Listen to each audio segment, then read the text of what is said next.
Dentro da revolução aerodinâmica da MotoGP, uma das novidades mais interessantes e menos comentadas é o efeito solo. Sua implementação foi há apenas 2 anos, mas ele já vem causando rebuliço no grid, com até mesmo engenheiros da Red Bull na Fórmula 1 se envolvendo. Agora, como o efeito solo, que é vital na Fórmula 1 atual, funciona na MotoGP? Como se dão seus ganhos de performance? E, mais importante, o que é efeito solo? É isso que eu espero conseguir explicar para você nesse vídeo. Então bora lá.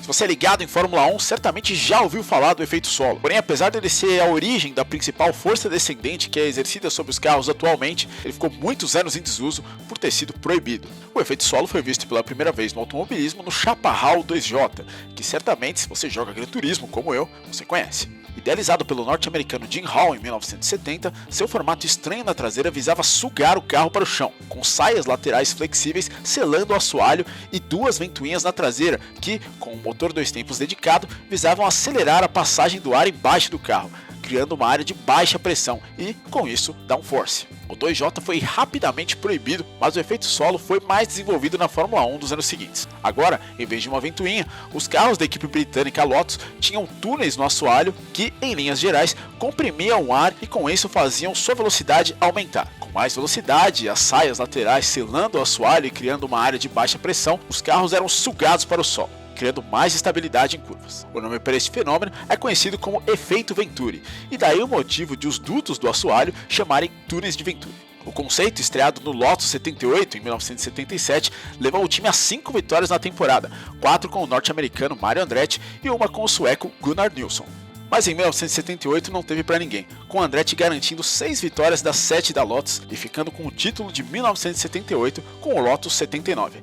Agora com o também sueco Ronnie Peterson ao lado. Mas é claro, com o aumento da velocidade nas curvas, a Fórmula 1 foi ficando cada vez mais perigosa e com acidentes mais fortes e até fatais, como o do próprio Peterson, que morreu no Lotus 79 na largada do Grande Prêmio da Itália de 78. Assim, após mais 2 acidentes fatais em 1982, envolvendo o canadense Gilles Villeneuve na Bélgica, o italiano Riccardo Paletti no Canadá e ainda uma decolagem que encerrou a carreira do francês Didier Pironi na Alemanha, a FISA, antigo braço esportivo da FIA, proibiu o efeito solo nos carros para 1983. Mais 40 anos depois, com carros e pistas mais seguras, o efeito solo voltou à Fórmula 1 através do regulamento de 2022, que limitou o uso de apêndices aerodinâmicos na parte de cima do carro, principal fonte de turbulência que impediu os carros de se aproximarem em pistas de curvas de média e alta velocidade, assim encorajando os times a encontrarem na sucção dos túneis de Venturi no assoalho o downforce perdido.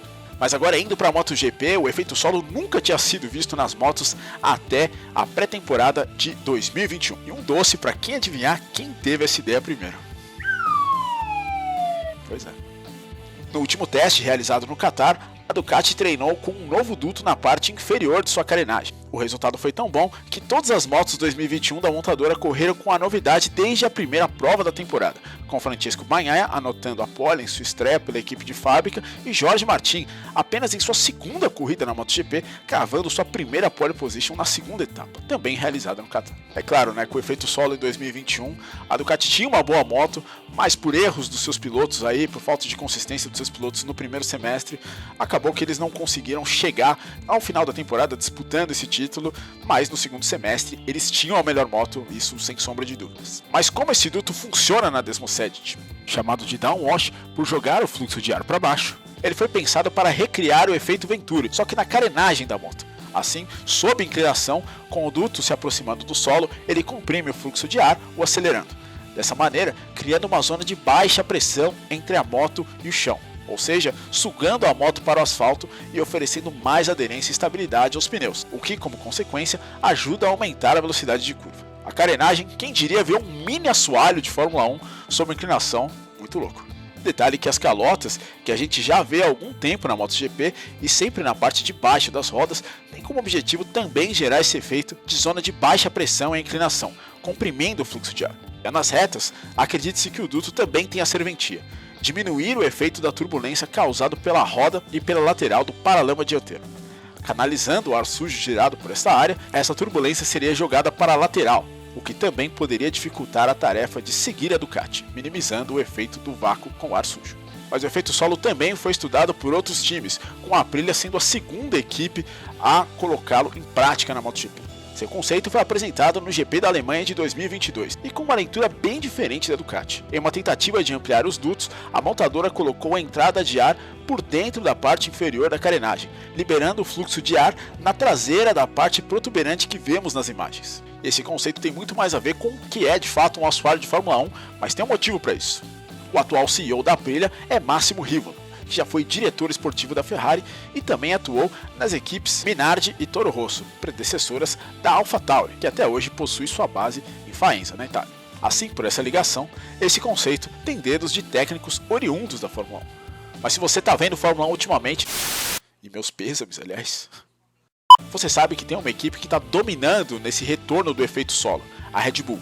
E foi pensando em dar passos à frente na aerodinâmica na MotoGP que a KTM, se utilizando do fato de a marca conterrânea de energéticos ser sua patrocinadora principal, criou uma parceria técnica com a área aerodinâmica do time a partir de 2023. Na pré-temporada, o time apareceu com seu primeiro conceito de dutos de efeito solo. Seu desenho é mais próximo dos vistos na Aprilia, lembrando os dutos da Fórmula 1. O responsável por avaliar as novidades foi Dani Pedrosa, que utilizou o pacote antes dos pilotos de fábrica nos testes de pré-temporada.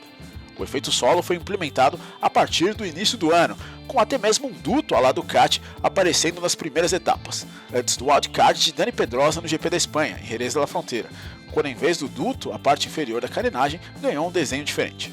Mas desse mesmo lado, a Ducati, vendo o desenho da Aprilia, também não ficou parado. Na pré-temporada de 2023, o time, comandado por Didi Dalinha, desenvolveu um sistema parecido, porém ele foi descartado por Pecco Bagnaia no time de fábrica. Assim, até a metade de 2023, apenas a Pramac correu com essa nova solução. Já as japonesas, como de costume, ficaram um pouquinho para trás nessa também. A Honda foi a primeira a ter dutos na lateral da moto, iniciando sua utilização durante o GP da Austrália de 2022 e a estendendo até 2023. Já a Yamaha, apesar de ter testado o efeito solo na pré-temporada com soluções diferentes, até o meio de 2023 não chegou a competir com a novidade nos finais de semana de GP. Mais um ponto para as fabricantes europeias contra as japonesas, mas a minha impressão é que a gente está ainda só nos primeiros dias dessa tecnologia de efeito solo na MotoGP. Então tem muita água ainda para passar debaixo dessa ponte, muita coisa ainda pode acontecer. É muito importante, eu não sou engenheiro, então tudo que eu disse aqui nesse vídeo eu pesquisei. Para quem quiser ver as fontes, eu vou deixar aqui embaixo na descrição para vocês irem lá dar uma olhada em alguns sites e também alguns vídeos interessantes. Mas enfim, por esse vídeo é isso aí, muito obrigado se você chegou até aqui, eu espero que você tenha gostado. Se você gostou, aperta o like, verifique se você está inscrito aqui no canal e a gente se vê na próxima. Um abraço.